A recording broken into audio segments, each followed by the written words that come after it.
আমার মনে হয় না বাংলাদেশে সংসদের ভিতরে জনগণের পক্ষে হয়ে জনগণের মনের কথা এভাবে কেউ বলতে পারছে। সবার আগে ভিডিওটা দেখুন। আমরা যারা প্রত্যন্ত গ্রামাঞ্চল থেকে নির্বাচিত হয়েছি, আমরা আমাদের গ্রামের মানুষদেরকে সাথে নিয়ে আমরা যোগাযোগ ব্যবস্থার দুরবস্থার কারণে আমরা অত্যন্ত ভোগান্তির শিকার।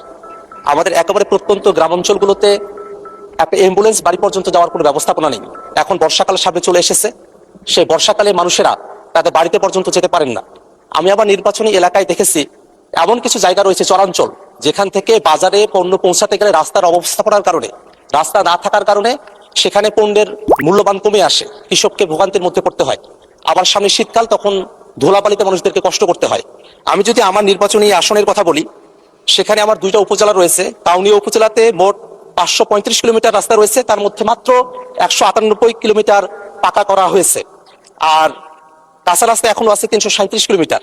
পীরগাছা উপজেলায় 842 কিলোমিটার রাস্তা রয়েছে, পাকাকরণ করা হয়েছে মাত্র 291 কিলোমিটার, কাঁচা রাস্তা এখনো 551 কিলোমিটার।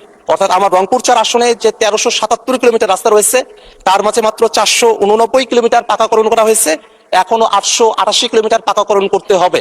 এর বাইরেও, জরিপের বাইরেও আরো 1000 কিলোমিটারের উপরে রাস্তা রয়েছে। আমার জানতে চাওয়ার বিষয় হলো যে সরকার বিভিন্ন সময় অনেক মেগা প্রকল্প গ্রহণ করে থাকে, যে মেগা প্রকল্পগুলোর মধ্য থেকে দেশ এগিয়ে যায়। আমাদের মাননীয় মন্ত্রী মহোদয় এবং আমাদের সরকার, তারা কি এবার আমাদের স্থানীয় পর্যায়ে যাতে যোগাযোগ ব্যবস্থার উন্নতিটা সঠিকভাবে হয়, মানুষেরা যাতে তাদের বাড়ি পর্যন্ত অ্যাম্বুলেন্সটা অন্তত নিয়ে যেতে পারে, সহজে যাতে যাতায়াতটা করতে পারে, সে কারণে রুটিন পাকাকরণ কার্যক্রমের অতিরিক্ত হিসেবে পাকাকরণের জন্য মেগা প্রকল্প গ্রহণ করবে কিনা, সে ব্যাপারে আপনার মাধ্যমে মাননীয় মন্ত্রীর দৃষ্টি আকর্ষণ করছি। ধন্যবাদ মাননীয় সদস্য। মাননীয় মন্ত্রী। ধন্যবাদ মাননীয় স্পিকার। সে সঙ্গে আমি মাননীয় সংসদ সদস্যকে ধন্যবাদ জানাতে চাই যে তিনি এই গ্রাম বাংলার প্রায় সব সংসদ সদস্যের মনের কথাটা বলেছেন। দুর্ভাগ্য আমাদের যে বিগত ফ্যাসিস্ট সরকারের আমলে এই উন্নয়নের নামে, মেগা প্রজেক্ট অথবা উন্নয়নের নামে যে চরম দুর্নীতি করা হয়েছে, সেটার ফলেই আজকে আমরা মাত্র 1 মাস হল সরকার এসেছি এবং সেটা আমরা উপলব্ধি করছি।